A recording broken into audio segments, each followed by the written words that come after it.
ጤና ይስጥልን የከበረ ሰላምታችን በመላው ዓለም ሆናችሁ ቃል ስፖርት ዩቲዩብ ቻናላችንን ለምትከታተሉ ውድ አድማጮቻችን ሁሉ ይድረስ ብለናል። ከእናንተ ከሆነው ቃል ስፖርት ዩቲዩብ ቻናል ለዚህም ሰዓት መርጠን ያሰናዳላችሁን ስፖርታዊ ጥንቅሮች በቅደም ተከተል እንደ ሁልጊዜው እያጋራሹ ቆይታ የምናደርግ ይሆናል። እስከ ፕሮግራማችን ፍጻሜ ስትቆዩ ላይክ፣ ሰብስክራይብ፣ ሼር ማድረግ ዛሬም እንዳይረሳ። በሀሳብ መስጫ ሳጥናችን ላይ ሀሳብ አስተያየታችሁን በምትደግፏቸው ክለቦች በወቅታዊ ጉዳዮች አሊያም በፕሮግራማችን ይዘት እንደ ሁልጊዜው ልታጋሩን ትችላላችሁ። አስቀድመን የተወሰኑ የአገር ቤት መረጃዎችን ለእናንተ ውድ አድማጮቻችን የምናደርስ ይሆናል። በአውሮፓ በርከት ያሉ መርሃ ግብሮች ነበሩ፣ እንመለከታችኋለን። የላሊጋው ክለብ ሪያል ማድሪድ በኩል ምን አዲስ ነገር አለ የሚለው መረጃችን ዛሬም ይቀጥላል። በስፔን ብቻ አይደለም ውድ ቤተሰቦቻችን፣ በአውሮፓ ታላላቅ ክለቦች በጣሊያን፣ በጀርመን፣ በፈረንሳይ ጨምሮ ለእናንተ ውድ አድማጮቻችን የዓለም ዋንጫንም አያይዘን ተጨማሪ ጥንቅሮችን ዛሬ የምናደርሳችሁ ይሆናል። በተወዳጁ የእንግሊዝ ፕሪሚየር ሊግ የመረጃ ሰዓታችን እንደ ሁልጊዜው ዛሬም አጫጭር ስፖርታዊ መረጃዎቻችን ቀድመው ለእናንተ ይደርሳሉ። በታላላቅ ክለቦች ከሲቲ ጋር በተያዘ የዝውውር ጉዳይ ጉዳቶችን የተመለከተና የትላንትና ምሽት ክብራቸውን እናነሳለን። በቃል ስፖርት ዩቲዩብ ቻናል ቼልሲ ባለፉት 26 ዓመታት ከፕሪሚየር ሊጉ ቀዳሚው ቡድን ነው። የቡድን ዜና እናነሳለን። ዝውውር ጉዳዮችን የተመለከቱ ልዩ ጥንቅሮችን ይዘናል። በቼልሲም በኩል አብራችሁን ከቆያችሁ እነኝና ሌሎች መረጃዎችን በቃል ስፖርት ዩቲዩብ ቻናል የምትከታተሉ ሲሆን ከሊቨርፑል ጋር በተያዘ አሰልጣኝ አርኔ ስሎት አዲስ ነገር የለም ብለዋል። በምን ጉዳይ እንዳልሆነ ነግራችኋለን። የዶሚኒክ ሶቦስላይ ጉዳይ ክንክን ብሏቸዋል ሊቨርፑላውያንን።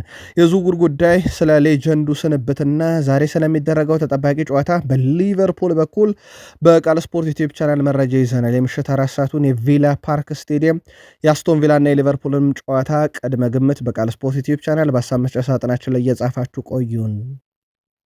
አርሰናል የሰኞ ምሽት ጨዋታ ይጠብቀዋል። እነ ኤርሊንግ ብሩት ሃላንድ፣ እነ ማይክል ጃክሰን ስለዚህ ጨዋታ የሚሉት ነገር አለ። የአርቴታን የምነግራችኋለን። የቡድን ዜና ተይዟል። አርሰናል በዘንድሮ የውድድር ዓመት ዋንጫውን ካሳካ ብዙ የሚያሻሽላቸው ክብሮች እንዳሉ ይታወቃል። ከ1992 በኋላ ያልሆነ አንድ ነገር አለና አርሰናል ሻምፒዮን ሊሆን ይመስላል። የቡድን ዜና በስፋት ተካቷል። በአርሰናል በኩል በቃል ስፖርት ዩቲዩብ ቻናላችን ከማንቸስተር ዩናይትድ ጋር በተያዘ ዩናይትዳውያን በስፋት ስለተሳተፉበት አንድ መድረክ እንነግራችኋለን። ከዛ ውጪ ማይክል ካሪክ፣ ብሩኖ ሚጌል ፈርናንዴዝ፣ የማንቸስተር ዩናይትድ ወቅታዊ የዝውውር መረጆችና ዕለታዊ የቡድን ዜናችን ዛሬም ለእናንተ ውድ አድማጮቻችን ሰዓታቸውን ጠብቀው የሚደርሱ ይሆናል። ላይክ ካረጋችሁን በቂ ነው። ሀሳብ አስተያየት እንጨምራለን ካላችሁ ግን ይቻላል። ሰብስክራይብ አድርጉ። የደውል ምልክቷን ከተጫናችሁ መረጃዎቻችን እንደተለቀቁ ይደርሷችኋል። ላይክ እያረጋችሁ አብራችሁን ቆዩን። የኢትዮጵያ ፕሪሚየር ሊግ 32ኛ ሳምንት መርሃ ግብር ቀጥሎ እየተካሄዱ ነው። ትናንትና 4 ጨዋታዎችን አየን። ከአራቱ ጨዋታ 4 ግብ ያየነው በአንድ ጨዋታ ነው። መቻል ነገሌ አርሲን 4-0 ያሸነፈበት ጨዋታ በይደር የቆየን ያልነው። በእርግጥ አድማጭ ተመልካቾቻችን በሀሳብ መስጫ ሳጥናችን ላይም የጻፉልን ውጤት ነበረ። መቻል 4-0 አሸንፏል። ቸርነት ጉግሳ 7ኛው ደቂቃ ላይ ፈቱ ድንጀመል በፍጹም ቅጣት ምት 45ኛው ደቂቃ ተጠናቆ በጭማሪ 2ኛ ደቂቃ ከረፍት መልስ ቻርለስ ሙሴጌ 65ኛው ደቂቃ ላይ በረከት ደስታ 78ኛው ደቂቃ ላይ ነው የመቻልን 4 የማሸነፊያ ግቦች ከመረብ አዋደው ጨዋታው በመቻል 4-0 ድል አድራጊነት መጠናቀቅ የቻለው። በትላንትናው ዕለት ሀዲያ ሆሳዕና ሲዳማ ቡናን 1-0፣ ሽረ ምድረ ገነት ኢትዮጵያ ቡናን 1-0፣ ወላይታ ዲቻ ከቅዱስ ጊዮርጊስ 0-0 እንደተጠናቀቀ ይታወቃል። ዛሬም ፕሪሚየር ሊጉ በ3 መርሃ ግብሮች ይቀጥላል። መቀለ ሰባ እንደርታ ከኢትዮጵያ መድን፣ ኢትዮጵያ ንግድ ባንክ ከሸገር ከተማ፣ እንደዚሁም ድሬዳዋ ከተማ ከባህር ዳር ከተማ ጋር መርሃ ግብራቸውን የሚያከናውኑ ይሆናል። የቀድሞ የኢትዮጵያ ብሔራዊ ቡድን ተጫዋች ዓለም አቀፍ ዳኛና አመራር የነበሩት አንጋፋው የእግር ኳስ ሰው ጌታቸው ገብረ ማርያም ከዚህ ዓለም በሞት መለየታቸው ይፋ ተደርጓል። ጌታቸው ገብረ ማርያም በተጫዋችነት ለኦሜድላና ጥጥ ማህበር እንዲሁም የኢትዮጵያ ብሔራዊ ቡድን ተጫውተው ያሳለፉ ሲሆን በመቀጠል ለረጅም ዘመናት በዓለም አቀፍ ዳኝነት ጭምር የሚታወቁበት የዳኝነት ሙያ አገልግለዋል። ከዳኝነት ከተገለሉ በኋላም ኮሚሽነርነት፣ በአዲስ አበባ እግር ኳስ ፌዴሬሽን ፕሬዚዳንት እንዲሁም በኢትዮጵያ እግር ኳስ ፌዴሬሽን የተለያዩ ስራ ኃላፊዎች በጥቅሉ ከ60 ዓመት በላይ በኢትዮጵያ እግር ኳስ ላይ አገልግለዋል። አቶ ጌታቸው ገብረ ማርያም ስርዓተ ቀብራቸው ዛሬ እንደሚፈጸም ይፋ ተደርጓል። በዛሬው ዕለትም አማኑኤል ቤተ ክርስቲያን ነው የሚፈጸመው። በቃል ስፖርት ዩቲዩብ ቻናል በአንጋፋው ሰው ህልፈት ምክንያት የተሰማንን ጥልቅ ሐዘን እየገለጸን ለቤተሰቦቻቸው፣ ለወዳጅ ዘመዶቻቸው፣ ለእግር ኳስ ቤተሰብና ለሙያ ባልደረቦቻቸው በሙሉ መጽናናትን እንመኛለን። ወደ አውሮፓ መረጃችን እንሻገር። ወደ ቤተሰቦቻችን የስፔን ላሊጋ መርሃ ግብሮች ትላንትም ቀጥለው ሲካሄዱ ነበረ። አንደኛው መርሃ ግብር ቫሌንሻን ከሪዮ ቫይካኖ ያገናኘ መርሃ ግብር ነበር። ጨዋታው 1-1 በሆናቸው ውጤት ተጠናቋል። በሪዮ ቫይካኖ በኩል 20ኛው ደቂቃ ላይ ሊጁን፣ እንደዚሁም በቫሌንሺያ በኩል ሎፔዝ 40ኛው ደቂቃ ላይ ነበረ ኳስና መረብን ማገናኘት እየቻሉት ጨዋታው 1-1 በሆናቸው ውጤት ሲጠናቀቅ፣ ሌላ በተመሳይ 1-1 የተጠናቀቀ ጨዋታ አለ። ዢሮና ከሪያል ሶሴዳድ የተገናኙበት መርሃ ግብር ነው። ይህ ጨዋታ 1-1 ሲጠናቀቅ በሪያል ሶሴዳድ በኩል ማርቲን በ28ኛው ደቂቃ ግብ አስቆጥሮ ይመሩ ነበር። በኋላም ላይ ዢሮና በሱተን 66ኛ ደቂቃ ግብ ጨዋታው 1-1 በሆነ ያቻ ውጤት መጠናቀቅ ችሏል። ሌላኛው መርሃ ግብር ሪያል ማድሪድ ከሪያል ኦቪድ ያደረጉት ጨዋታ ነበረ። ጨዋታው በ2-0 አሸናፊነት ሪያል ማድሪድ ነው የተጠናቀቀው። የሪያል ማድሪድን ሁለት የሚያሸነፊያ ግቦች ጎንዛሎ ጋርሻ 44ኛው ደቂቃ ላይ፣ ጁድ ቤሊንግሃም 80ኛው ደቂቃ ላይ አስቆጥሯል። ቤሊንግሃም 80ኛው ደቂቃ ላይ ኳስና መረብን ካገናኘ በኋላ በቀጥታ የሪያል ማድሪድ ደጋፊዎችን ይቅርታ ወደ መጠየቅ ነበረ ያመራው። ያ ወቅታዊ ጉዳዮች ይታወቃል። ሪያል ማድሪድ ቤት ጥሩ እንዳልሆኑና ለዛም ይቅርታ የጠየቀበት ነበረ። በጨዋታው ኬሊያን ምባፔ ተቀይሮ ገብቶ ነበረ ጨዋታ ማድረግ የቻለው። በነገራችን ላይ አልቫሮ አረቤሎዋ ኬሊያን ምባፔ አራተኛው የማጥቃት ክፍል አማራጫቸው መሆኑን ተናግሯል። ያ ብቻ አይደለም፣ እኔ ነኝ እዚህ ቡድን ላይ የምወስነው ብሏል። እና ማን ይጫወታል የሚለውን እኔ የምወስነው፣ ስለዛ ሰው ስም ማንነት ብዙ ግድ አይሰጠኝም፣ ይሄ እኔ እስካለው ድረስ የሚቀጥል ነው ሲሉ ተደምጧልና ከኬሊያን ምባፔ ጋር ግልጽ ልዩነት ውስጥ እንዳሉ የተመለከትንበት ሲሆን ኬሊያን ምባፔ በጉዳዩ ላይ ምላሽ ሲሰጥ የአልቫሮ ሀርቤሎዋን ጋዜጣዊ መግለጫ አልተመለከትኩም፣ ምክንያቱም እኔ የፈረንሳይ ጣቢያ እንጂ የስፓኒሽ ጣቢያ በቤቴ ስለሌለ በሚል ነገሩ ምን ያህል ከረር ያለ እንደሆነ እሱም በቃለ መጠይቁ ላይ ተናግሯል። ኬሊያን ምባፔ ስለ ኦሪዮል ቹዋሜኒና ስለ ፌድ ቫልቬርዴ ጸብ ተጠይቆ ነበረ። በቦታው እንዳልነበረ ተናግሯል። ግን ሰምቻለሁኝ በልምምድ ቦታ ላይ ከነበርኩኝ በኋላ ነው ያንን የሰማሁት። ምን እንደተፈጠረ ግን በመካከላቸው አላውቅም ሲል ተደምጧል። በኬሊያን ምባፔ በኩል ትላንትና ተቀይሮ ሲገባ በስቴዲየሙ በጣም ከበድ ያለ ተቃውሞ ድምፅ ሰምተናል። በተጠባባቂ ወንበር ላይ ሆኖ ፈገግታ በብዛት የተሞላበት የካሜራ እይታዎች ውስጥ ሲገባ ነበረ እሱ። ከዛ ውጭ ተቀይሮ ሲገባ ተቃውሞ ገጥሞታል። የቀጣዩ አሰልጣኝ ማንነት ደግሞ ሞር ይህንን ቡድን የማረጋጋት ኃላፊነት ይኖርበታል። በተለይ መልበሻ ክፍል ውስጥ የተፈጠረውን ትልቅ ልዩነት በነ ኬሊያን ምባፔ የሚመራው በተለይም ቡድን በአመፅ ስሙ በጣም እየተነሳ ይገኛልና ይሄን የማረጋጋትም ትልቅ ኃላፊነት ይጠበቅበታል። ትላንትና በስቴዲየሙ ኬሊያን ምባፔ ብቻ አይደለም ተቃውሞ የቀረበበት ፍሎሬንቲኖ ፔሬዝም ጭምር ነው። ባኮትን ክለባችንን ለቀው ቢሄዱልን እየተባሉ ይገኛሉ። ፍሎሬንቲኖ ፔሬዝ እናም ክለቡ ከባድ በሆነ ጊዜ ውስጥ እየተገኘ እሳቸው ከሰሞኑ ሚዲያ ላይ ወጥተው በጣም ለየት ያለ ሀሳብ ካጋሩና የሪያል ማድሪድ ደጋፊ ነኝ ይታወቃል ባሉት የላሊጋው ፕሬዚዳንት ሃቪየር ቴባዝም ጭምር ቃለመጠይቃቸው በጣም እንደተተቸባቸው ይታወቃል። ትላንትና ለማንኛውም በስቴዲየሙ ተቃውሞ ነበረ እሳቸውም ላይ። እሳቸው ግን ይላሉ እኛ ሁልጊዜም የዓለማችን ምርጥ ተጫዋቾችን ስናስፈርም ነበርን፣ እንደዛ ምን የከረም ነው ብለዋል። ፊጎ፣ ዚነዲን ዚዳን፣ ክርስቲያኖ ሮናልዶን የመሳሰሉ እንደ ቤካም ያሉ ተጫዋቾችንም ጭምር አስፈርመናል የሚሉት እሳቸው በአጠቃላይ በእግር ኳስ ዘመናቸው እሳቸው በርካታ ከዋክብትን ለሪያል ማድሪድ እንዳመጡና ሁልጊዜም ቢሆን የእሳቸው ስራ ሪያል ማድሪድን በዚህ መልኩ መጥቀም መሆኑን ይፋ አድርገዋል። በሮማ በኩል አንዱል ነበራቸው የአውሮፓን ትኬት ከቆረጡ ዶኒ ማለንን ቋሚ ማድረግ። በተጫዋቹ በኩል 25 ሚሊዮን ዩሮ በላይ ክፍያ ያስፈልጋቸዋል እየተባለ ይገኛል። ዶኒ ማለንም አስቶን ቪላ ለቆ የሮማ ተጫዋች መሆን ይፈልግ ነበረ። አሁን የቀረው ነገር በአስቶን ቪላ እና በሮማ መካከል የሚደረጉ የመጨረሻ ርቀት ስራዎች ናቸው እየተባለ ነው። አዲስ ነገር ካልተፈጠረ በስተቀር የዶኒ ማለን ውል ወደ ቋሚነት ይቀየራል ማለት ነው። ምክንያቱም የአውሮፓን ትኬት በሮማ በኩል አስቀድመው ስለቆረጡ ማለት ነው። በርካታ አስቶን ቪላውያን ግን ከሚቆጩበት ተጫዋቻቸው አንደኛው እንደሆነ በቃል ስፖርት ዩቲዩብ ቻናል በሀሳብ መስጫ ሳጥናችን ላይ በተደጋጋሚ ከመጡልን ሀሳቦች ተመልክተናል። ሌላው ከሰሞኑ ኮፓ ኢታሊያ በኢንተር አሸናፊነት እንደተጠናቀቀ ይታወቃል። በነገራችን ላይ ባለፉት 10 ዓመታት በርካታ ጊዜ ኮፓ ኢታሊያ ያነሳው ቡድን ዩቬንቱስ ነው። 4 ጊዜ ወስዶታል። ኢንተር ለሶስተኛ ጊዜ ወስዶታል። ባለፉት 10 ዓመታት ውስጥ ሁለተኛው ክለብ ነው በርካታ ጊዜ ዋንጫውን የወሰደው። ላዚዮ፣ ናፖሊና ቦሎኛ ቀሪዎቹን 3 ዋንጫዎች አንስቷል። ከዩቬንቱስና ከኢንተር የተረፉትን እንደማለት ነው። ያን ዲዮሜንዴ የቡንደስሊጋ የኤፕሪል ወር የወሩ ምርጥ ተጫዋች ተብሎ ተመርጧል። በጣም አስደናቂው ድሪብለር በአርቤ ላይፕዚግ እየተጫወተ ይገኛል። ቀጣይ ዓመት ረብጣ ብሮች ወጥተውበት ሌሎች የአውሮፓ ትልቅ ክለቦችን ይቀላቀላል ተብሎ ይታሰባል። በተለይም እንግሊዝ ፕሪሚየር ሊግ አካባቢ በስፋት ስማቸውን ከምንሰማ ተጫዋቾች ውስጥ አንደኛው የሱ ስም እንደሆነ ይታወቃል። ሌላው በጀርመን የሻልክ 04 ወደ ቡንደስሊጋ መመለስ ለኤድን ዜኮ ታይቶ የማይጠገብ ታይቶ የማያቅ ነገር ሆኗል። በእኔ የእግር ኳስ ታሪክ ውስጥ ድል አድርገን በዚህን ያክል ደረጃ ልደሰት አልችልም፣ በእግር ኳስ ሕይወቴም እንዲህ አልተደሰትኩም እያለ ነው። የጀርመን ቡንደስሊጋ ቀጣይ ዓመት ተሳታፊ እንደሆነ ይታወቃል። ሻልክ 04 ትልቅ ደርቢ ይኖራል ማለት ነው። በቀጣይ ውድድር ዓመት ዶርትመንድ ከሻልክ 04። በዴሮ ፈርናንዴዝ በኩል ባርሴሎናን ለቆ ፓሪስ ሰን ዠርሜን እንደተቀላቀለ ይታወቃል። በነገራችን ላይ ዴሮ ፈርናንዴዝ ባርሳን የለቀቀው የመጫወቻ ደቂቃ አነሰኝ ብሎ እንደነበረ ይታወቃል። ግን ፓሪስ ሰን ዠርሜን ከሄደ በኋላ ያንን ደቂቃ እንዳላገኘው ይታወቃል። ባለው ልክም ከዛ በታች ነው፣ እንደውም ከባርሴሎና በታች ግን ስሙ በባርሴሎና ዝርዝሩ ስለነበረም ከባርሴሎና ጋር ላሊጋን እንደዚሁም አስቀድሞ ሱፐር ካፕን ሜዳሊያ ወስዷል። አሁን ደግሞ ከፍራንስ ሊግ ክለብ ፓሪስ ሰን ዠርሜን ጋር የፍራንስ ሊጋ ሜዳሊያ ወስዷል። በቀጣይ ሻምፒዮንስ ሊግ የሚያሸንፍ ከሆነ ወጣቱና ታዳጊው ተጫዋች 4 ዋንጫዎችን በአንድ ዓመት ያነሳል።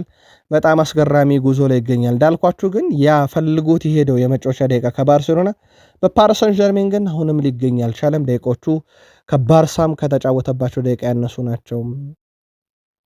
የአውሮፓ ሻምፒዮንስ ሊግ ዘንድሮ 2 ቡድኖችን ለፍጻሜ ያስቀርቶ ቀሪዎቹን እንደሸኘ ይታወቃል። አርሰናል ከፓሪስ ሰን ዠርሜን ቡዳፔስት ፑሽካሽ አሬና ስቴዲየም በወሩ የመጨረሻ ቀን ሜይ 30 ይካሄዳል። ቅዳሜ ምሽት 1 ሰዓት ሲል የሚደረግ ጨዋታ ነው። እስካሁን ወደ ቤተሰቦቻችን 4 ተጫዋቾች የጨዋታ ኮከብ 4 ጊዜ ተብለዋል። ለፍጻሜ ከደረሱት ብቸኛው ክቫቻ ክቫራትስኬሊያን ከፓሪስ ሰን ዠርሜን ይጠቀሳል። ከዛ ውጭ ከውድድሩ የሌሉት ሃሪኬን 4፣ ፍራንሲስኮ ትሪንካው ከፖርቶ 4 ጊዜ፣ የጋላታሳራይ ቪክተር ኦሲሜን 4 ጊዜ ተመርጠዋል። ምናልባት በፍጻሜ ደረጃ ተሳታፊ ከሆነው ከፓሪስ ሰን ዠርሜን ተጫዋች ክቫቻ ክቫራትስኬሊያን በተጨማሪ እንደ ዴክላን ራይስ ያለ ተጫዋች ደግሞ ከፍጻሜ ሌላኛው ተፋላሚ ቡድን 3 ጊዜ መመረጥ የቻለ ተጫዋች ነው። ዘንድሮ የአውሮፓ ሻምፒዮንስ ሊግ በብዙ መንገድ ይጠቀሳል። ምናልባትም ሚኬል አርቴታ በታሪካቸው ለመጀመሪያ ጊዜ ከአርሰናል ጋር ዋንጫ በታሪካቸው ለመጀመሪያ ጊዜ ዋንጫውን በአሰልጣኝነትም ሊያነሱ ይችላሉ። ሉዊስ ኤንሪኬ ካነሱት ግን 3ኛ ዋንጫቸው የሆነና ከነ ቦብ ፖስሊ ከነ ዚዳን ጋር የዋንጫ ብዛታቸውን ያስተካክላሉ። በአውሮፓ ሻምፒዮንስ ሊግ እንደ ካርሎ አንቸሎቲ 5 ጊዜ ያነሳ አሰልጣኝ ግን እንደሌለ ይታወቃል። አልናስር ቅዳሜ ከጃፓኑ ክለብ ጋምባ ኦስካ ጋር የኤዥያ ሻምፒዮንስ ሊግ 2 የፍጻሜ ጨዋታ እንደሚያደርግ ይታወቃል። ከጨዋታ በፊት አስተያየቱን የሰጠው የጋምባ ኦስካ አጥቂ ዌልተን ሮናልዶን ማበሳጨት እፈልጋለሁ ሲል ተናግሯል። በጨዋታው መሃል ክርስቲያኖ ሮናልዶ ማበሳጨት እሞክራለሁ፣ አንድ ቋንቋ እንናገራለን ከሮናልዶ ጋር ሲል ተደምጧል። ብራዚላዊ ተጫዋች ዌልተን አክሎም እሱ ምን እንደሚል መስማት ስለምፈልግ ላበሳጨው እጥራለሁ ሲል ተደምጧል። በተለይም ሮናልዶ ጨዋታው ላይ ትኩረት እንዳያደርግ ማለት ነው። ሮናልዶ ያንን ጨዋታ ድል ካደረገ ሻምፒዮን ሆናል። እሁድ አልሂላል ነጥብ ከጣለ የሳውዲ ፕሮ ሊግም ሻምፒዮን በተከታታይ ቀን የመሆን እድል እንዳለው ይታወቃል።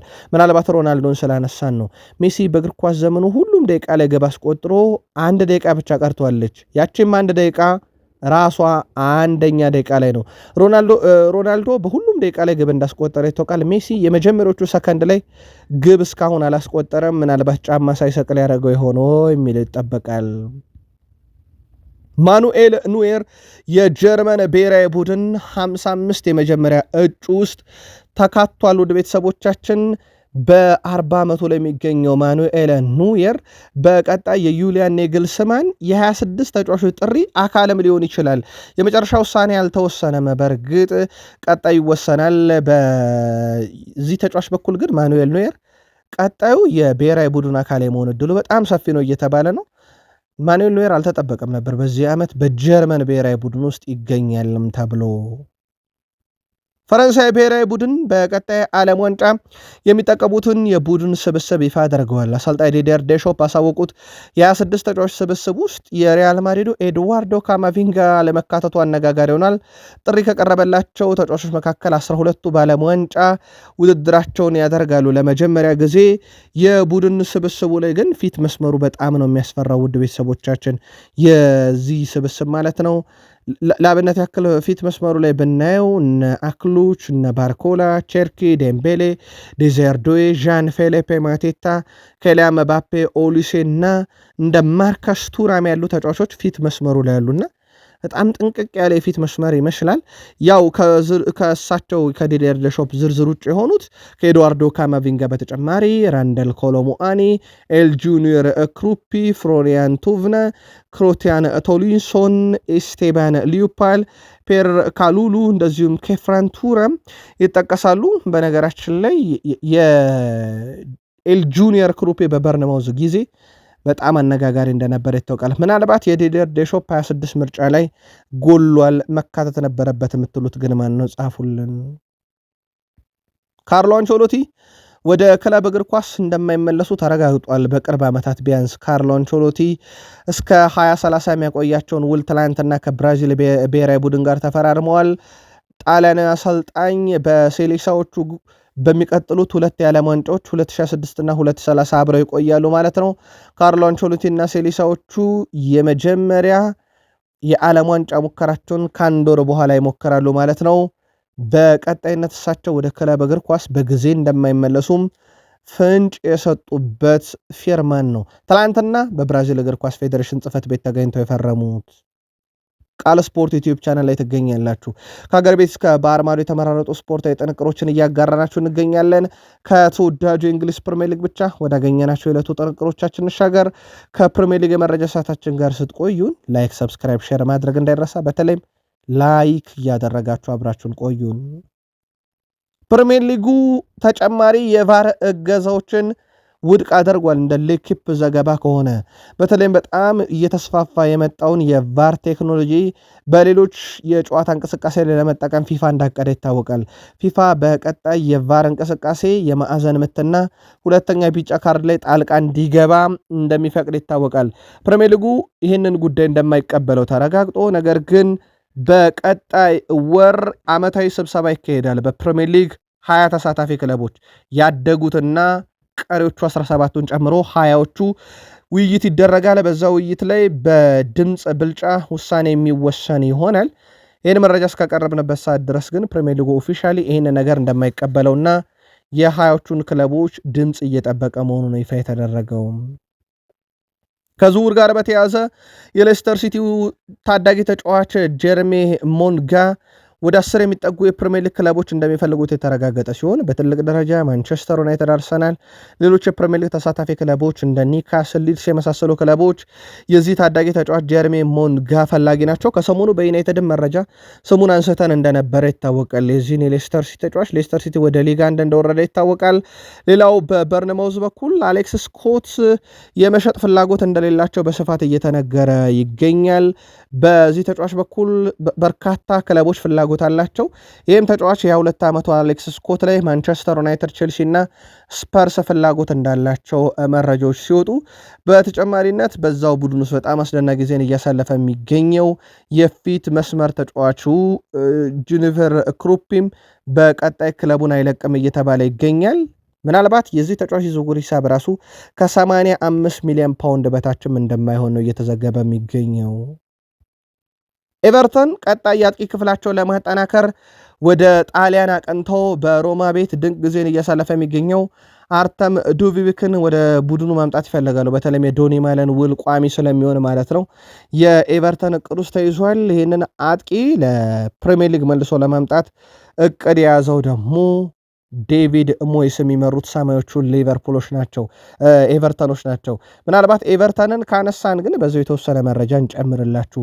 ኢልማን እንዴ ኤቨርተን ከክሪስታል ፓላስ ጋር በነበረ ጨዋታ በመጀመሪያ 45 ብቻ 4 ድሪብሎችን ፈጽሟል በስኬት ይህም በሜዳው ላይ ካሉም ሁሉም ተጫዋቾች ጠቅላላ 3 ድሪብል በላይ ነበረና የዚህ ተጫዋች የድሪብል ስኬት በጣም አስደናቂ ግን ደግሞ በዛው ልክ ያልተነገረለት ይመስላል። ኢልማን ነዴ በኤቨርተን ቤት ማንቸስተር ሲቲ በዝውውር መስኮቱ ላይ በቀጣይም በስፋት ይሳተፋል ተብሎ ይታሰባል። የሊቨርፑል የረጅም ጊዜ የባየር ሙኒክ የቅርብ ጊዜና በጣም በጥልቀት እየተሰራበት ያለው የኒውካስል ዩናይትዱ አንቶኒ ጎርደን ፈላጊ ሆኖ ሲቲም ወደ ዝውውሩ መጥቷል። ምን ያህል ርቀት ይሄዳል የሚለውና ቀጣይ ሲቲ አሰልጣኝ ማን ነው የጋርዲዮላ ነገር ኦልሞስት ይፋ ባይደረግም ኦፊሻል እያበቃለት ስለሆነ ማለት ነው። ማን ነው የሚለው ደግሞ ዝውውሩ ላይ ሞር ለመወሰን የሚረዳው ይመስላል። ግን በሲቲ የዝውውር ዝርዝር ውስጥ ተካቷል። ሌላው በሲቲ በኩል በደጋፊዎችን በተደጋጋሚ ሲመጣልን የነበረ አንድ ጥያቄ በቃል ስፖርት ዩቲዩብ ቻናላችን ላይ በኤፍኤ ካፕ ፍጻሜ ጨዋታ ላይ ሮድሪን እንመለከተዋለን ወይ የሚል ነው። ፔፕ ጋርዲዮላ ለጉዳዩ ምላሽ ሰጥቷል። ምንም የማውቀው ነገር የለም ብለው ነው በነገራችን ላይ እና ቀን አለን ብለዋል። እሳቸው በእነኚህ በቀሩት ቀንና ሰዓታት ውስጥ እንመለከተዋለን ብለዋል። ዛሬ ቀኑን ሙሉ እስከ ነገ 11 ሰዓት ነው ጨዋታው የሚጀምረው እናያለን ብለዋል። የሮድሪን ለጨዋታ መድረስ በእንግሊዝ ወጣቶች ኤፍኤ ካፕ ብዙ ውዝግብ ከተነሳበት በኋላ የት ይካሄድ የሚለው ትላንትና በተያዘለት ሰዓትና መርሃ ግብር ግን ተካሂዷል። ሲቲዎች 2-1 በሆነ ውጤት የዩናይትድ ታዳጊዎችን ድል አድርገው የኤፍኤ ካፕ ባለክብር ሆነዋል። ማንቸስተር ሲቲ ከ18 ዓመት በታች ቡድን የዘንድሮ ወጣቶች ካፕ ማሸነፍ ችሏል። ማንቸስተር ሲቲ ዋንጫውን ለ5ኛ ጊዜ አሸንፏል። ፍጻሜውን አሰልጣኝ ፔፕ ጋርዲዮላና አሰልጣኝ ማይከል ካሪክ ጭምር በቦታው ተገኝተው ታድመዋል። ኤፍኤ ካፕ እና ሲቲ ግን ይቀጥላሉ። ነገ ውድ ቤተሰቦቻችን 11 ሰዓት ሲል ዌምብሌ ስቴዲየም ቼልሲን ይፋለማሉ በወንዶች ዋናው ቡድን። ከዛ በኋላ ሜይ 31 በዚህ ወር የመጨረሻው ቀን ላይ ብራይተን ከማንቸስተር ሲቲ በሴቶች የኤፍኤ ካፕ ፍልሚያ ያደርጋሉ። ወጣቶች ወስደውታልና ዘንድሮ ሲቲና ኤፍኤ ካፕ ፍቅራቸው ጨምሯል፣ ሰምሯል፣ ድል በድል ሆነውበታል ሊባል የሚችልበት ነው። በወጣቶች አድርገውታል። በዋናው ቡድንና በሴቶቹ ግን ቀጣይ ሁለት የሚቀራቸው ኤፍኤ ካፕ ፍጻሜ መርሃ ግብር ነው። ቼልሲ ከእንግሊዝ ክለቦች በጣም በተሻለ የዋንጫ ብዛት ላይ ይገኛል። ባለፉት 26 ዓመታት ከእንግሊዝ ክለቦች ሁሉ 16 ዋንጫዎችን ያነሳ ቀዳሚ ቡድን ነው። ዩናይትድ 13 አለው፣ ሲቲ 12 ይከተላል። አርሰናል በ9 ቀጣዩን ደረጃ ሲይዝ ሊቨርፑል እንዲሁ 7 ዋንጫዎች አሉት በፕሪሚየር ሊግ ከሚሳተፉ ክለቦች። እንደ አጠቃላይ በአውሮፓ ዙሪያ ካየን ባየር ሙኒክ በዚህ 26 ዓመት 34 ዋንጫ፣ ፒኤስጂ 31 ዋንጫ፣ ባርሴሎና 25 ዋንጫ፣ ሪያል ማድሪድ 20 ዋንጫዎችን አሳክተው ከ1 እስከ 4 ያለውን ደረጃ ይዟል። ዩቬንቱስ በ17 ዋንጫ 5ኛ ነው። ከእንግሊዝ ግን ቼልሲን የሚስተካከል የለም። 16 ዋንጫዎችን በማንሳት ባለፉት 20 ዓመታት ምናልባት የነገውን ዋንጫ የሚያሳካው ከሆነ ከዩቬንቱስ እኮ ባለፉት 26 ዓመታት 17 ዋንጫዎችን ያነሳ የአውሮፓ ግዙፍ ክለቦች ከ1 እስከ 5 ውስጥ መካተት የሚችል ይሆናል። ለዚህ ትልቅ ፍልሚያ በቼልሲ በኩል የቡድን ዜና ከተመለከትን ቼልሲ ከማንቸስተር ሲቲ ጋር በሚደረግ የኤፍኤ ካፕ ፍጻሜ ጨዋታ በጉዳት ላይ የነበሩ ተጫዋቾች እንደሚመለሱ ይጠበቃል። በጨዋታው አሌሃንድሮ ጋርናቾ፣ ፔድሮ ኔቶ እና ሮበርት ሳንቼዝ ወደ ሜዳ እንደሚመለሱ ሲገለጥ ሮበርት ሳንቼዝ በጭንቅላት ጉዳት ምክንያት የሊቨርፑል ጨዋታ እንዳመለጠው ይታወቃል። አሌሃንድሮ ጋርናቾ እና ፔድሮ ኔቶ እንዲሁ ልምምድ ላይ ባጋጠማቸው ጉዳት ባለፉት 2 ጨዋታ አልተመለከትናቸውም። ይህም ቼልሲ በቡድን ውስጥ ልምድ ያለው የክንፍ ተጫዋች አሳጥቶት እንደነበረ የሚዘነጋ አይደለም። በሌላ በኩል ሪስ ጄምስ እና ሌቪ ኮልዌል ከጉዳት መልስ ወደ ቋሚ አሰላለፍ ይመጣሉ ተብሎ የሚጠበቅበት መርሃ ግብርም ነው። ቼልሲ ያጣቸውን ወሳኝ ተጫዋቾች ይዞ በዚህ ዓመት በወሳኝ ምዕራፍ ዓመቱን ለመጨረስ የኤፍኤ ካፕ ዋንጫ ግድ ይላል ብለዋልና ሌቪ ኮልዌል እና ለዚህ በጣም ወሳኝ ጨዋታ በርካታ ተጫዋቾቹ ከጉዳት ተመልሰውለታል። የካታላኑ ክለብ ባርሴሎና የቼልሲውን የፊት መስመር ተጫዋች ጆዋ ፔድሮን እንደሚፈልግ ከሰሞኑን በቃል ስፖርት ዩቲዩብ ቻናል ደጋግመን መረጃውን አድርሰናችሁ ነበረ። አሁን በወጡ መረጃዎች መሰረት ባርሴሎና ተጫዋቹን ማስፈረም ቀላል ተግባር እንደማይሆን ግን ያውቃሉ ብሏል። ሰማዮቹ በዚህ ክረምት ጆዋ ፔድሮ የሚቀርብ የዝውውር ጥያቄም እንግዲህ ደስተኛ ሆነው ይቀበሉታል ተብሎ አይጠበቅም። ቼልሲ በተጫዋቹ ዙሪያ ያለው የአፈጻጸም ብቃት ለሽያጭ የሚቀርብ ነው ብለው አያምኑም። እናም አትሌቲክ አትሌቲክ እንደዘገበው ከሆነ ይህ ተጫዋች ዝውውር ነገር እውን የመሆን እድሉ በጣም ዝቅተኛ ነው ሲል ተደምጧል። ከዚህ በተጨማሪ ውድ ቤተሰቦቻችን የቡድኑ ሌላኛው ተጫዋች ማሎ ጉስቶ ከፈረንሳይ ብሔራዊ ቡድን ጥሪ ቀርቦለታል። ምናልባት በጣም ያልተጠበቀ ጥሪ ይመስላል፣ ግን ጥሩ ጊዜን በግሉ ካሳለፉ ተጫዋቾቹ አንደኛው ማሎ ጉስቶ በቀጣዩ የዓለም ዋንጫ ሀገሩን ወክሎ ከሚሳተፉ የቼልሲ ተጫዋቾች አንዱ ሆኗል። አሎንሶ ዌምብሌ ሊገኝ ይችላል ተብሏል። በዚህ ሳምንት ቼልሲ ከማንቸስተር ሲቲ የሚያደርጉትን የኤፍኤ ካፕ የፍጻሜ ጨዋታ ለመመልከት ነው። ያው አንድ አሰልጣኝ ስቴዲየም ውስጥ ስለተገኘ የአንዱ ክለብ ቀጣይ አሰልጣኝ የሆነ ለማለት ፍንጭ ባይሆንም ግን ከወቅታዊ ሁኔታ አንጻር ከገጣጠምነው ምናልባት ለዛ በጣም የቀረበው ይመስላል። ዣቪ አሎንሶ የግል የማድረግ ሂደቱም ላይ በቼልሲና በዣቪ አሎንሶ ሰዎች መካከል ውይይቶች ሲደረጉ እንደነበረ ይታወቃል። ሌሎች የደሞዝ ጉዳይ፣ የጥቅማጥቅም ጉዳይና የዣቪ አሎንሶ የስልጣን ደረጃ ቀጣይ ድርድር ይደረገባቸዋል ተብሎ የሚጠበቁ ጉዳዮች ናቸው።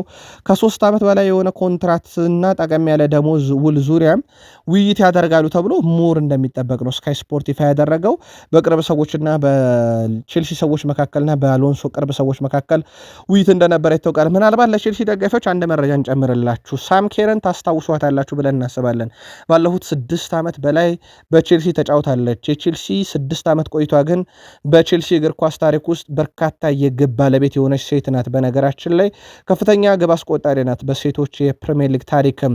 ታዲያቺ ሳም ኬር በዓመቱ መጨረሻ ይህን ቼልሲ የተባለውን የሴቶች ቡድን ትለቃለች። ኮንትራት ማራዘም ወይንስ ከክለቡ መልቀቅ? ኮናቴ ቀጣዩ የሚጠበቅ እውነት እንደሆነ ይታወቃል። ፈረንሳይ ተጫዋች ኮናቴን በተመለከተ ታዲያ ምንም አዲስ ነገር የለም። አዲስ ነገር ቢኖር እኔ ራሴ ሳትጠይቁኝ እነግራችኋለሁ ብለዋል አሰልጣኝ አርኔ ስሎት በኮናቴ የወደፊት ቆይታ ዙሪያ በነበራቸው ጋዜጣዊ መግለጫ ላይ በሰጡት ሀሳብ። በነገራችን ላይ ውድ ቤተሰቦቻችን ኮናቴ በዓለም ዋንጫ ስብስብ ውስጥ ተካቷል። 26 የፈረንሳይ ብሔራዊ ቡድን ተጫዋቾች ጥሪ ሲቀርብላቸው በዲዲየር ዴሾፕ በሊቨርፑል ውሉን ያላደሰው ኮናቴም ስሙ ተካቷል። ምናልባት ቀጣዩ ትሬንት አሌክሳንደር አርኖልድ ሆኖ ወደ ሪያል ማድሪድ ወይንስ ወደ ፓሪስ ሰን ዠርሜን የሚለው ነገር አሁን ግልጥ ባይልም አርኔ ስሎት ግን አዲስ ነገር የለም ብለዋል። ዶሚኒክ ሶቦስላይ የእንግሊዝ ፕሪሚየር ሊግ የዓመቱ ምርጥ ተጫዋች እጩ ውስጥ እንዳልተካተተ ይታወቃል። የቃል ስፖርት ዩቲዩብ ቻናል ቤተሰቦቻችን ብቻ አይደሉም፣ ዓለም አቀፍ ተቋማት ጭምር አሁን ላይ የዶሚኒክ ሶቦስላይ አለመካተት አስገርሟቸዋል። ምንም እንኳን ሊቨርፑል እንደ ቡድን ጥሩ ጊዜን እያሳለፈ ነው ተብሎ ባይነገርም በግል ግን በጣም ጥሩ ከነበሩ ተጫዋቾች አንደኛው ዶሚኒክ ሶቦስላይ ነው። የዚህ ዓመት የሊቨርፑል የዓመቱ ምርጥ ተጫዋች ሽልማት ያልፈዋል፣ ያመልጠዋል ተብሎ አይጠበቅም። በተደጋጋሚ የሚወሩ ምርጣቸው እሱ ነበረ። አለመካተቱ ግን በርካቶችን አስገርሟል። በቃል ስፖርት ዩቲዩብ ቻናል በርካቶችም ሲጽፉልን ነበር የዶሚኒክ ሶቦስላይን አለመካተት። ለእናንተ በዓመቱ ምርጥ እጩ ውስጥ ያልተካተተ በጣም ያስገረማችሁ ተጫዋች ካለ ግን ጻፉልን። ከዛ ውጪ እነ ከርትስ ጆንስን በተመለከተ አሁንም አዲስ ነገር የለም። በርካቶችም ሲጠይቁን ነበር። አዲስ ነገር ሳይሆን ወደ ኢንተር የማምራት እድሉ በጣም ሰፊ ነው የሚል ነው። ከዛ በዘለለ በዛሬው ዕለት በሊቨርፑል በኩል አንድ የሚጠበቅ ነገር አለ። ሳላ ወደ ጨዋታ ሊመለስ ይችላል ተብሎ ይጠበቃል። ሳላ ጉዳት ላይ እንደነበረና ከውድድር ዓመቱ ውጭ ይሆናል ተብሎ ሲጠበቅ የነበረ ተጫዋች እንደነበረ የሚዘነጋ አይደለም። ሊቨርፑል ካስቶን ቪላ ፓርክ ላይ ዛሬ የሚደረግ በጣም ወሳኝ የፕሪሚየር ሊግ መርሃ ግብር 37ኛ ሳምንት በአርሰናልና በሊቨርፑልና በቪላ ጨዋታ ጨምሮ በአርሰናልና በበርንሌ ጨዋታ ይጠናቀቃል ሳምንቱ። በእርግጥ ሲቲ ተስተካካይ መርሃ ግብሩን ማክሰኞ ያደርጋል። ቪላ ፓርክ ላይ አስቶን ቪላ ከሊቨርፑል ዛሬ ቪላ 30 ድል 9 አቻ 14 ሽንፈት በዚህ ዓመት፣ ሊቨርፑል 28 ድል 9 አቻ 18 ሽንፈት በዚህ ዓመት። በአጠቃላይ በመጨረሾቹ 5 መርሃ ግብሮች ቪላ 3 ተሸንፎ አንዳቸው ወጥቶ 1 ድል አድርጓል። ሊቨርፑል ባለፉት 5 የመጨረሻ ጨዋታ 2 ድል 1 አቻ 2 ሽንፈት። በሁለቱ ክለቦች መካከል የመጨረሻ 10 ግንኙነታቸውን ነጥለን ብንመለከት ሊቨርፑል 7ቱን አሸንፏል፣ 3 ጊዜያቸው ወጥቷል። ምንም ጊዜ ባለፉት 10 ጨዋታ ቪላ ሊቨርፑልን አልረታም። የመጨረሻ 4 ጨዋታ እንኳን ነጥለን ብንመለከት 2ቱ በሊቨርፑል ድል አድራጊነት፣ 2ቱ ባቻ ውጤት ተጠናቋል። ሊቨርፑልም አስቶን ቪላም 59 ነጥብ ይዘው ሊቨርፑል በግብ ክፍያ በልጦ 4ኛ፣ አስቶን ቪላ በግብ ክፍያ አንሶ 5ኛ ነው። ዛሬ ያሸነፈ ቡድን ውድ ቤተሰቦቻችን በቀጣይ የውድድር ዓመት የአውሮፓ ሻምፒዮንስ ሊግ ትኬት መቁረጡን 100% ያረጋግጣል። ሊቨርፑል ወይስ ቪላ? ጻፉልን። በአርሰናል በኩል የዚህ ሳምንት የሰኞ ተፋላሚ ቡድን አርሰናል ነው። ያ ዋንጫውን አያረጋግጥበትም። ምክንያቱም ሲቲ በዚህ ሳምንት የሰበሰበው ነጥብ ብዛት ምክንያት አርሰናል በዛ ዕለት ዋንጫው እንዳያረጋግጥ ያደርገዋል። ያም የኤምሬትስ የመጨረሻ የአርሰናል የዚህ ዓመት ጨዋታ ምናልባትም ለዋንጫው ስንቅ የሚጣልበት ለፍጻሜው ጨዋታ ወደ ሴልኸርስት ፓርክ ስቴዲየም ሲያቀኑ በጣም ወሳኝ ድል አስመዝግበው ሊሄዱ የሚችሉበት ግን ይሆናል ተብሎ ይጠበቃል። ኤሚሬትስ ላይ ነው ጨዋታው። በነገራችን ላይ የምሽት ጨዋታዎች ላይ ባለፉት 6 ጨዋታ ሽንፈት አልገጠመውም። የአውሮፓ ምሽትን ጨምሮ የሰኞ ምሽት ጨዋታ ኒካስልን አሸንፈዋል። ከዛ ውጭ ፉላምን ረትተዋል፣ ዌስትሃምን ረትተዋል። ተረኛው በርንሌ ነው። ከዛ ውጭ በአውሮፓ ሻምፒዮንስ ሊግ ከአትሌቲኮ ማድሪድ ጋር ባረጉት የምሽት ጨዋታ ላይ በቅርቡ አልተሸነፉም። እንደ አጠቃላይ ወደ ቤተሰቦቻችን ባለፉት 5 ጨዋታ በምሽት ጨዋታ ላይ አልተሸነፈም። የምሽት ጨዋታዎችን ሰኞ ምሽት ተረኛው በርንሌ ነው። በርንሌን ድል ማድረግ ለአርሰናል ግዴታም ጭምር ግን እንደሆነ ይታወቃል። ሰኞ ምሽት ቀንደኛ የበርንሌ ደጋፊ ነኝ እያለ ነው ኤርሊንግ ብሮት ሃላንድ። የማንቸስተር ሲቲው የግብ ማሽን ኤርሊንግ ብሮት ሃላንድ አርሰናል ከበርንሌ የሚያደርጉትን ጨዋታ አስመልክቶ በሰጠው አስተያየትም የብዙዎች ቀልብ ስቧል። የፕሪሚየር ሊጉ ዋንጫ ፉክክር እጅግ በጣም በጠነከረበትና የመጨረሻ ምዕራፍ በሚገኝበት ወቅት ሃላንድ የለንደኑ ክለብ ነጥብ እንዲጥል ያለውን ምኞት ሲገልጽ፣ ሌላኛው የለንደኑ ክለብ ጎን መቆሙን ሌላኛው የተፋላሚ ቡድን በርንሌ ጎን መቆሙን ተናግሯል። ሃላንድ ሰኞ ምሽት የበርንሌ ቀንደኛ ደጋፊ ነኝ በማለት የቪንሰንት ኮምፓኒ ቡድን በአርሰናል ላይ ተአምር እንዲሰራ ያለውን ተስፋ ጥሏል። በእርግጥ ቪንሰንት ኮምፓኒ ይህን ቡድን ገንብተው አሁን በባየር ሙኒክ እንዳሉ ይታወቃል። ከአርሰናል ጋር እንዳለፈው ሳምንት እንጫወታለን ያሉት ደግሞ ማይክል ጃክሰን ናቸው። የበርንሌ ጊዜያዊ አሰልጣኝ ማይክል ጃክሰን ቀሪ የሊጉን ጨዋታ በትኩረት እንደሚመለከቱ ገልጸዋል። ምንም እንኳን ከሊጉ ብንወርድም አሁንም የሊጉን ጨዋታ በትኩረት እንደሚመለከቱ ባለፈው ሳምንት እንዳረጋገጡ ተናግረው እሳቸው አስቶን ቪላን ነጥብ ማስጣላቸው የእነሱን አሰልጣኙ ከአርሰናል ጋርም ተመሳሳይ ነገር ነው የምናደርገው ሲሉ ተደምጠዋል። ውጤት በሁሉም አይን ውስጥ ቀድሞ ተስሏል። ነገር ግን እኛ ይሄንን እንደ ማነቃቂያ ጭምር እንወስደዋለን። በማመን ላይ ያለንን ለመስጠት ወደ ኤምሬትስ እናቀናለን ብለዋል። በርንሌ በቋሚነት ማሰልጠን ይፈልጉ እንደሆነ የጠየቁት አሰልጣኙ አልፈልግም ሲሉ አጭር ምላሽ ሰጥተዋል። ዋና ህልሜ ግን ቀሪ ጨዋታዎችን ከበርንሌ ጋር ድል ማድረግ ነው። ሰኞም ልክ ከዚህ በፊት መውረዳችንን አረጋግጠን ነጥብ እንደያዝንበት ጨዋታ እንጫወታለን ብለዋል። ሚኬል አርቴታ ከአትሌቲኮ ማድሪድ ጋር እንደነበረው አይነት የደጋፊ ድባብ በሰኞ ምሽት ጨዋታ እንዲኖር ጥያቄ እንዳቀረቡ ይታወቃል። ምክንያቱም አርሰናል ይህንን የበርሊን ጨዋታ ካሸነፈ የሲቲን የማክሰኞ ውጤት ጠብቆ ሻምፒዮን ሊሆን ይችላል። ማክሰኞ ራሱ ሻምፒዮን መሆኑን ሊያቅ ይችላል ሲቲ ነጥብ የሚጥል ከሆነ። ግን አርሰናል የራሱን የቤት ስራ እየጨረሰ መሄድ ግድ ይለዋል። ምክንያቱም የሌሎች ውጤት ላይ ላለመመርኮዝ በተለይ የሲቲ ውጤት ላይ እናም አርቴታ እንዲህ አይነት ጥሪ ያቀርበዋል በኤምሬትስ። በዛ ጨዋታ ላይ ሪካርዶ ካላፊዮሪ ይገኛል ተብሎ ይጠበቃል። በርካቶች ከጉዳት ሲመለሱ የተወሰኑ ጉዳት ላይ ያሉት እነ ዩሊያን ቲምበር እንደሆኑ በምሽት ሰበር መረጃችን ለእናንተ ውድ አድማጮቻችን ረሰን ነበረም። ያው የዩሊያን ቲምበር ነው በትልቁ የሚጠበቀው በአውሮፓ ሻምፒዮንስ ሊግ የፍጻሜ ጨዋታ ላይ ይገኛል ተብሎ ይጠበቃል። ያንን ፈጣኑን የፓሪስ ሰን ዠርሜን አደገኛ የሜዳ ክፍል ለመቆጣጠር። ቀሪዎቹ ግን አብዛኞቹ ተጫዋቾች ተመልሰዋል። ትናንትና ልምምድ ላይ ያላየናቸውን ተጫዋቾች በተመለከተ በቀጣዩ መረጃ ሰዓት ተጨማሪ ጥንቅር ይኖረናል። አርሰናል እስካሁን ፕሪሚየር ሊጉን ካሳኩ ክለቦች ጥቂት ከክፍት ጨዋታ ግብ የተቆጠረበት ክለብ በመሆን ዋንጫውንም ለማንሳት በጣም ተቃርቧል። ዘንድሮ በሊጉ ከተቆጠሩ ግቦች 36 በመቶ ከቆመ ኳስ 64 በመቶ ከክፍት ጨዋታ ነው የተቆጠረበት። ያ ብቻ አይደለም። በጣም አስገራሚ ግጥምጥሞች እንንገራችሁ። በመጨረሻ 2 ጨዋታ ላይ ሁለተኛ የነበረ ቡድን ገልብጦ ዋንጫ ያልወሰደም። እናም አርሰናል በፕሪሚየር ሊጉ እስከ 37ኛ ሳምንት ድረስ የሊጉ አናት ላይ 36ኛ ሳምንት የሊጉ አናት ላይ ነው። 37ኛም ሳምንት ሲጠናቀቅ በነገራችን ላይ የሊጉ አናት ላይ የሚሆነው አርሰናል ነው። ቀድሞ ከሲቲ እንደመጫወቱ ያለው የነጥብ ልዩነትም ማለት ነው። ስለዚህ አርሰናል ባለፉት 22 ዓመታት ታሪክ ውስጥ እንግዲህ ዋንጫ አግኝቶ አያውቅም። ከ1992 በኋላ ደግሞ 37ኛ ሳምንት ላይ አንደኛ የነበረ ቡድን ዋንጫ ተነጥቆ አያውቅም። ሴልኸርስት ፓርክ ላይ 25,000 ሰው ፊት ዋንጫ ለማንሳት የበርሊን የኤሚሬትስ ጨዋታ ድል አድርጎ የሲቲን ውጤት ሰኞ መጠበቅ አሊያም በራሳቸው ፓላስን ማሸነፍ ይጠበቅባቸዋል። ትልቅ የአርሰናል ደጋፊ ነኝ ክለቡንም ለመግዛት ተቃርቤ ነበር ይላሉ ናይጄሪያ ቢሊዮነር ዳንጎቴ። በዛን ወቅት የአርሰናል አጠቃላይ ዋጋ $2 ቢሊዮን አካባቢ ነበር። ስለዚህ $2 ቢሊዮን አርሰናል ላይ ማፍሰስ ቀሪው ቢዝነሴን አደጋ ላይ ሊጥል ወይም ቢዝነሱን አስቀጥዬ አርሰናል ትልቅ ደጋፊ መሆን ልቀጥል የሚል ውሳኔ ነበረ በወቅቱ የመጣብኝ። ስለዚህ መደገፌንና ጨዋታዎችን ለመመልከት መቀጠል ወሰንኩኝ። ያንን ሁሉ ገንዘብ ፈሰስ ባረግ አርሰናል በሚጮትበት በማንኛውም ሰዓት መለያውን እለብሳለሁ ያሉት አሊጎ ዳንጎቴ በወቅቱ አርሰናል ለመግዛት ተቃርበው ግን ሀብታቸው ላይ የሚያወጡት ወጪ ከሀብታቸው ላይ ቀጣይ ቢዝነስ ለመስራት በጣም አስቸጋሪ ሊሆን ስለሚችል አልገዛውትም እንጂ ብለዋል። ቢገዛስ ኖሮ አርሰናል ምናልባት እሳቸው የዋንጫ አርሰናልን ድርቅ ይሄ ሁሉ ዓመት እንዳይጠበቅ ሊያደርጉ ይችሉ ነበር ወይ ብላችሁ ታምናላችሁ? ጻፉልን። ሳሊባ ከፈረንሳይ ብሔራዊ ቡድን ጥሪ ደርሶታል። በቀጣይ ዓለም ዋንጫ አርሰናል ወክሎ እንደሚጫወቱ 100% ከተረጋገጡ ተጫዋቾች አንደኛው ነው። ሌላ በአርሰናል በኩል እናነሳ የወደድነው ኬቴ ማኬቤ ትባላለች። በርካቶች ያውቋታል። በተለይም አምና አርሰናል በሴቶች የሻምፒዮንስ ሊግ ድል ካደረጉ በኋላ በማህበራዊ ሚዲያ ላይ ዝነኛ ነበረች። እሷ ኬቴ ማኬቤ ከ10 ዓመት በኋላ በክለብ ቆይታዋ ካደረገች በኋላ በዚህ ውድድር ዘመን መጨረሻ ላይ ከአርሰናል ጋር እንደምትለያይ ተረጋግጧል። የአርሰናል ሌጀንድ በቀጣይ ከክለቡ ትለያያለች። ምናልባት አርሰናል ሴቶቹን እስካነሳን አርሰናል ሴቶች በ34677 ደጋፊት ባለፉት 10 ጨዋታዎች በኤምሬትስ ተጫውተዋል፣ በአማካይ ማለት ነው።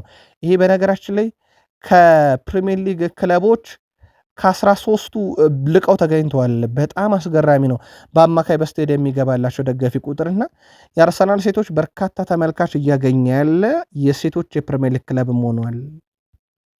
ትላንትና ብሩኖ ሚጌል ፈርናንዴዝ፣ ሜሰን ማውንት፣ ሉክ ሾ እንደዚሁም ደግሞ ከአሰልጣኝ ማይከል ካሪክ ከዩናይትድ በኩል ከሲቲ ጋርዲዮላ ፎደንን ጨምሮ በአካዳሚ ወጣቶቹ የኤፍኤ ካፕ መርሃ ግብር ላይ ታደመው ነበረ።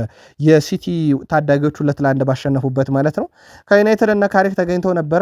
የዩናይትድ ሰዎች በብዛት የተገኙት በኃላፊ ላይ ያሉት ደግሞ እንደ ጄጄ ጋብሪኤል ያለ ተጫዋቾችን ለመመልከት ነበረ። 26 ጎሎችን በ24 ጨዋታ ለማንቸስተር ዩናይትድ 18 ዓመት በታች ቡድን እንግዲህ የግብ አስተዋጽኦ ያበረከተው ጄጄ ጋብሪኤል ትላንትና ከዋንጫው ጋር መገናኘት አልቻለም፣ ግን ድንቅ የውድድር ዓመት አሳልፏል። የቀጣዩ ዩናይትድ ተስፋም እንደሆነ ጭምር በደንብ የተመለከትንበት ምሽት ነበረ። ያው ዋንጫው ባይሳካም ግን የዩናይትድ ቀጣይ ዋናው ቡድን የመሆን እድሉ ግን በጣም ቅርብ ተብሎ የሚጠበቅም ተጫዋች ነው። ካሪክም በቦታው ላይ ተገኝተው ተመልክተውታል። ማይክል ካሪክ በማንቸስተር ዩናይትድ ያደረጋቸው ነገሮች በ4 ወር ውስጥ እጅግ በጣም አስገራሚ ናቸው። በፕሪሚየር ሊግ የሱን ያክል ነጥብ የሰበሰበ የለም። ባለፉት 4 ወር የሱ ቆይታ ማንቸስተር ዩናይትድን ወደ ግዙፉ የአውሮፓ ሻምፒዮንስ ሊግ ከተመልካችነት ወደ ተሳታፊነት መልሷል። ማንቸስተር ዩናይትድ ቤት የካሪክ መምጣት ብዙ ነገሮችን እንደቀየረ ይታወቃል። ያ ብቻ አይደለም። የዩናይትድን ታሪክ በ4 ወር የቀየሩት ካሪክ የእሳቸውም ታሪክ ይቀየር ዘንድ በ4 ወር የፕሪሚየር ሊግ ቆይታቸው የዓመቱ ምርጥ አሰልጣኝ እጩ ዝርዝር ውስጥ ትላንትና እንደተካተቱ ይታወቃል። በእርግጥ እሳቸው በማንቸስተር ዩናይትድ በእነኚህ 4 ወር ውስጥ 15 ጨዋታ መርተው 10 ድል 3 አቻ 2 ሽንፈት ብቻ ያስተናገዱ አሰልጣኝ ናቸው። ብሩኖ ሚጌል ፈርናንዴዝ በፕሪሚየር ሊጉ 124 የግብ ዕድሎች እንደፈጠረ ይታወቃል። ትላንት ምሽትም የሱን አብዛኛው ሪካርዶ ነግረናችሁ ነበር። የፒኤፍኤ የዓመቱ ምርጥ ተጫዋች ነው። የፕሪሚየር ሊግ የዓመቱ ምርጥ ተጫዋች እጩ ነው። በነገራችን ላይ ሜሱት ኦዚል በ2015-16 146 የግብ ዕድል ፈጠረ። ከዛ በኋላ ሁለተኛው ኬቨን ዳብሮይና ነው 136 የግብ ዕድሎችን 2019-20 ላይ ፈጠረ። ፍራንክ ላምፓርድ በ2008-9 134 የግብ ዕድሎችን በዓመቱ ሙሉ ፈጥሮ ነበረ። አሁን ብሩኖ 124 ደርሶ አራተኛው ነው። ምናልባት በተቀሩት 2 ጨዋታ ምን ያህል የግብ ዕድሎችን ይፈጥራል የሚለው በቀጣይ ይጠበቃል። አሁን አራተኛ ነው። ምናልባት ሶስተኛ ካለው ፍራንክ ላምፓርድ በ10 ከዛ በዘለለ ደግሞ ከኬቨን ደብሮይና በ12 አንሶ ነው አራተኛ ላይ የተቀመጠው። ብሩኖ ሚጌል ፈርናንዴዝ የማንቸስተር ዩናይትድ የሲዝኑ ምርጥ ተጫዋች ይሆናል ተብሎ የሚጠብቀው ተጫዋች በኤፍኤ ምርጥ ተብሎ ተመርጧል። ዘንድሮ በ33 ጨዋታ 17 ድል 9 አቻ 7 ሽንፈት ቡድኑ ሲያስተናግድ የወሳኝ ሚና ኃላፊ ነበረ። 8 ጎልና 19 አሲስት እንዳሉት ይታወቃል። ብሩኖ ሉዊስ ማይልስ ስኬሊ ከአርሰናል ይለቃል መዳረሻው ዩናይትድ ነው የሚሉ ዘገባዎች በስፋት ሲወጡ ነበረ። ቤን ጃኮብስ ማንቸስተር ዩናይትድ በሱ ላይ ያለው ፍላጎት አሁንም እንደቀጠለ ነው ይላል። በሰሜን ለንደኑ ክለብ አርሰናል በቂ መጫወቻ ጊዜን እያገኘ ያለው ነው። የ19 ዓመቱ ወጣቱ ተጫዋች ማይል ሉዊስ ስኬሊ ከአርሰናል ሊለቅ የሚችልበት እድል አሁንም እንዳለ የዘገበው ጋዜጠኛው ከአርሰናል የሚወጣ ከሆነ እንደ ዩናይትድ ያሉ ትልቅ ክለቦች ልጁን ይፈልጋሉ። በቅርብ ዓመታት ውስጥም በዩናይትድ እና በአርሰናል መካከል የወጣት ተጫዋች ዝውውርን ስንመለከት ነበር ያለው ቤን ጃኮብስ። ይህም ዝውውር ምናልባትም ከአርሰናል ጋር ተጫዋቹ የገባበት ሰጣ ገባ ይሄ ከመጫወቻ ደቂቃ ጋር በተያያዘ የገባበትን ሁኔታ ካልፈታና ከለቀቀ ዩናይትዶች ሁኔታውን በቅርበት ይከታተላሉ እየተባለ ነው። ዩናይትድ በዛ ቦታ ላይ ያመጡት ፓትሪክ ዶርጉ ሞር ሲያጠቃ ይሻላል፣ መከላከሉ ቢቀርበት ይሻላል እንደተባለ ይታወቃል። ሉክሾ ከዚህ በኋላ በዚህ አይነት ፊትነስ ረጅም ጊዜ ሊያገለግል ይችላል ተብሎ አይጠበቅምና በቦታው ላይ ከተያዙ ተጫዋቾች አንደኛው ማይል ሉዊስ ስኬሊ ሆኗል። ማቲያስ ፈርናንዴዝ በዩናይትድ የመሃል ሜዳ ዝርዝር ውስጥ እንዳለ ይታወቃል። አሁን በርከት ያሉ የዜና ምንጮች ይዘውት በወጡ መረጃ መሰረት ማቲያስ ፈርናንዴዝ ይፋዊ ጥያቄ ከዩናይትድ ከቀረበለት አይኑን እንደማያሽና ዩናይትድን የመቀላቀል ፍላጎት እንዳለ ይፋ አድርጓል። ወደ ማንቸስተር ዩናይትድ ለመዘዋወር በግሉ ፈቃደኛ ነው መባሉን ተከትሎ ዌስትሃም ዩናይትድ ከሊጉ ቢተርፍ ራሱ የመትረፍ እድሉ በጣም ዝቅተኛ ነው። ተጫዋቹ ግን የመልቀቅ ፍላጎትና ዩናይትድን የመቀላቀል ፍላጎት አለው። ከዚህ ጋር በተያያዘ ተከታታይ መረጃ በቃል ስፖርት ዩቲዩብ ቻናል ይኖረናል። ከዛ ውጪ ምናልባት በማንቸስተር ዩናይትድ በኩል የኖቲንግሃም ፎረስቱን ኤሊዮት አንደርሰንን ጨምሮ ስማቸው በስፋት ሲያያዙ የነበሩ ተጫዋቾችን በተመለከተ በቀጣይ ሳምንት ጀምሮ ውይይቶች ይደረጋሉ።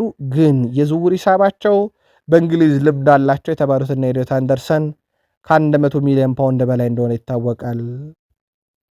በማንቸስተር ዩናይትድ በኩል ካሪክን በአመቱ ምርጥ አሰልጣኝ እጩ፣ ብሩኖ ፈርናንዴዝን በአመቱ ምርጥ ተጫዋች እጩ፣ ኮቢ ሜኖን በአመቱ ምርጥ ወጣት ተጫዋች እጩ አድርጎ አሳትፏል። በሁሉም መድረክ በርካቶች እንግዲህ በማንቸስተር ዩናይትድ ሶስቱም በምርጥነት መካተታቸውን ተከትሎ ግን ይበልጥ ምርጡ ማን ነው በዩናይትድ ብለን ጠይቀን ነበረና አብዛኞቹ ካሪክን መርጠዋል ከብሩኖ በላይ። ምክንያቱም ካሪክ ከመጣ በኋላ ነው ቡድኑ የተቀየረው በሚል የግል መልከታችሁን ልታጋሩ ትችላላችሁ በዩቲዩብ ገጻችን ላይ።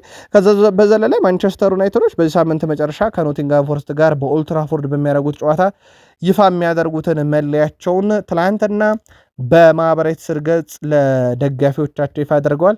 ስለሆነም ደጋፊዎቻቸው ከዛሬ ጀምሮ በዩናይትድ የሽያጭ ማዕከል እየሄዱ መለያውን መግዛት ይችላሉ።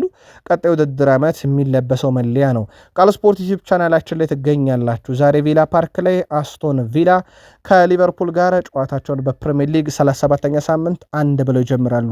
እንድትከታተሉ ጋብዘን የማለዳ ጥንቅራችን እዚህ ጋር ፍጻሜ ይሆናል። ጥቂት ብቻ ቆይተን ተመልሰን እንምጣ። መልካም ቀን።